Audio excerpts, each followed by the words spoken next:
no place we would rather be on the 3rd and 4th of July than Cody, Wyoming in the fall. Nobody does it better.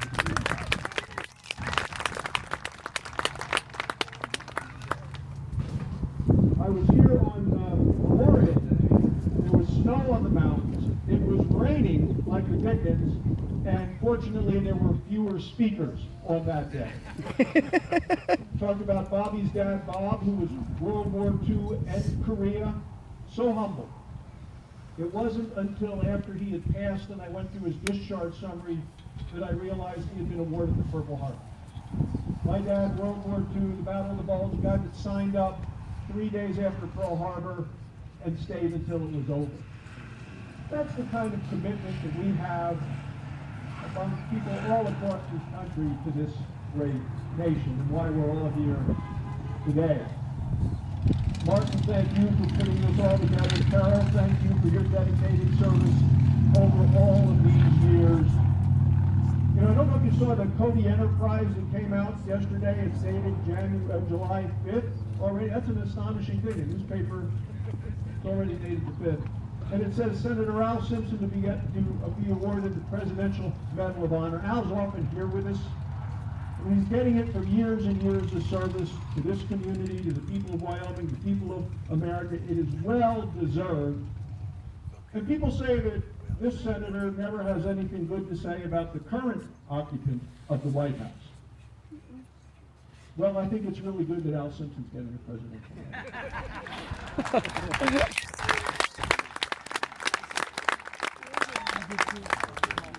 I would point out that the first memo I got from the White House announcing this said the president is happy to announce that he will be awarding this award to the late Senator Al Simpson.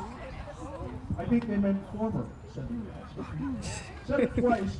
So I gave this to Al, and he got a big kick out of it. And he just said, you tell him that any reports of my demise are greatly exaggerated.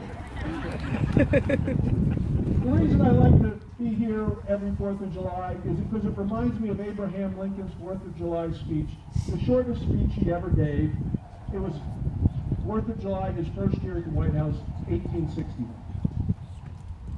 And he said, it is my job to raise the flag, and then he pointed to everyone else and he said, and it is your job to keep it up. And that's what the people of this community and this country have been doing ever since. The governor mentioned where we were 3 days ago. The governor, Cynthia, and I were in Buffalo, Wyoming. We were there to pay the final respects and to lay to rest a 21-year-old Wyoming Marine named Seth Rasmussen.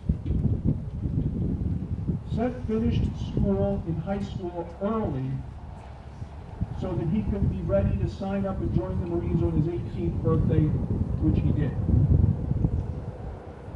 Married his high school sweetheart, Avery. They met in 6th grade. They have a son, Reed, who is 8.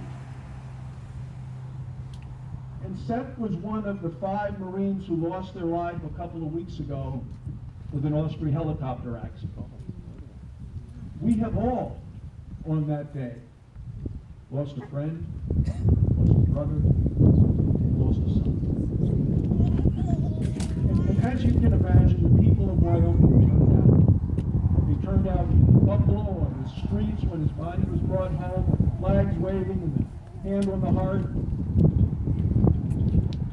Just in the same way that the people of Teton County turned out in September when Cynthia and the governor and I were there on the tarmac when they brought home the remains of Riley McCollum, another Marine, high school wrestling champ.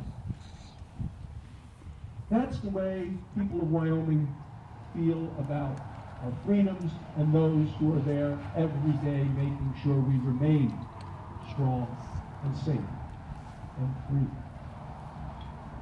As Ronald Reagan said, freedom is never more than one generation away from extinction. That's why it's good to have all these kids here today.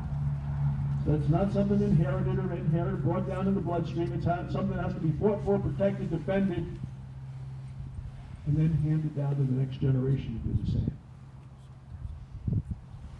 So I say, behalf of all of them, for the sacrifices they made for all of us, happy birthday, America. And may God bless Riley Cole.